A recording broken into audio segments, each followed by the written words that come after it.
In the city of Oakhaven, one name made even the most powerful men tremble: Eleanor Sterling. She wasn't just a billionaire, she was a force of nature who used her wealth like a weapon. People didn't just respect her, they feared her.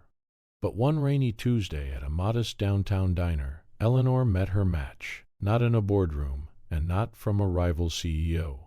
No, the woman who finally silenced the Iron Queen was a 22-year-old waitress named Maya, earning $9 an hour. What Maya said that day didn't just shock the patrons, it brought a billionaire to her knees and uncovered a secret buried for 25 years. Stick around, because this isn't just a story about a rude customer, it's a story about the one thing money can never buy: the truth. To understand why this moment was so historic, you have to understand who Eleanor Sterling was. Eleanor ran Sterling Global with an iron fist. She had fired assistants for wearing the wrong shade of beige. She had shut down local businesses just to clear the view from her penthouse. Her son, Julian, was the city's most eligible bachelor, but he lived in a gilded cage. Eleanor vetted every friend, every business partner, and especially every woman he spoke to. It was the anniversary of Eleanor's late husband's passing, a day she usually spent in seclusion. But a road closure forced her driver to pull over near the Greasy Spoon, a local diner that smelled of burnt coffee and cheap bacon. Eleanor stepped inside, her $5,000 silk coat dragging on the linoleum floor. The entire diner went silent. People recognized her immediately. The owner, a man named Sal, started sweating. He knew Eleanor Sterling could buy this entire block and turn it into a parking lot just because she didn't like the soup. She sat at a booth, refusing to touch the table. That's when Maya walked over. Maya was new to the city, working 3 jobs to put herself through nursing school. She didn't follow the local gossip. To her, the woman in the booth was just another customer who looked like she needed a caffeine fix. Maya asks, "Good afternoon. Can I start you with some coffee?" Eleanor didn't even look up. She scoffed, "I don't drink filtered swamp water. Get me sparkling water, room temperature, and make sure the glass is steamed. And tell your cook to turn down that dreadful radio." The diner held its breath. Sal, the owner, motioned frantically for Maya to just do as she was told. But Maya didn't move. "Maya, the radio stays on for the kitchen staff, ma'am. It's their shift too. And we don't steam glasses here, but I can get you that water." Eleanor looked up then. Her eyes were like ice. "Do you have any idea who I am? I could have this place condemned by sunset. I could ensure you never work in this town again. You are a nobody in a stained apron."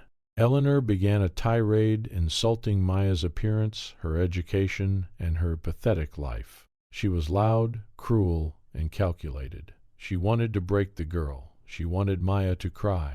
But Maya didn't cry. She stood perfectly still, watching Eleanor's face with a strange, piercing intensity. As Eleanor reached a fever pitch, screaming about her legacy and worth, Maya did something no one expected. She leaned in close, whispered something in Eleanor's ear, and the billionaire went deathly pale. The room was so quiet you could hear the clock ticking on the wall. Eleanor Sterling, the woman who never stuttered, was trembling. Eleanor asks, Where did you get that?" Maya pulled a small, tarnished silver locket from under her apron.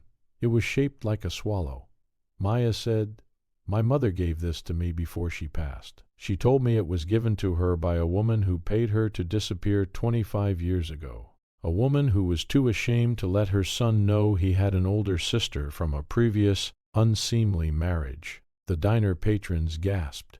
The billionaire's mother wasn't just a cold socialite, she was a woman with a hidden past. Before marrying the billionaire Sterling, Eleanor had been married to a common laborer. When he died, she abandoned her first child, a toddler, to chase the Sterling fortune, scrubbed her records, and never looked back. Maya wasn't just a waitress. She was Eleanor's granddaughter. Maya looked her straight in the eye and said, "You think I'm a nobody? I'm the part of your life you tried to kill. And unlike you, I don't need $1 billion to have a soul. Now, do you want the water, or are you leaving?" For the first time in her life, Eleanor Sterling had nothing to say. She stood up, her expensive heels clicking weakly on the floor, and walked out into the rain without her driver. She was silenced. Word spread like wildfire. The Iron Queen's reputation was shattered, not by a scandal in the papers, but by the dignity of a girl she tried to belittle. Julian Sterling eventually reached out to Maya, and while they aren't best friends, he finally stood up to his mother, using his inheritance to fund the very nursing school Maya attended. Eleanor Sterling still has her billions, but she sits in her mansion alone. She learned the hard way that the people you look down on today might be the only ones holding the key to your past. It just goes to show, never judge a book by its cover, and never mistreat someone because of their job. But I want to hear from you. Have you ever seen someone stand up to a bully in a position of power?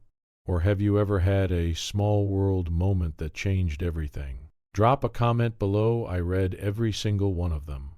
If you enjoyed this story of justice and secrets, do me a huge favor.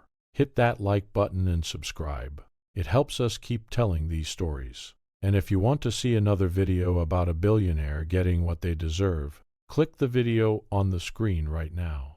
Thanks for watching, and remember, kindness costs nothing, but arrogance can cost you everything.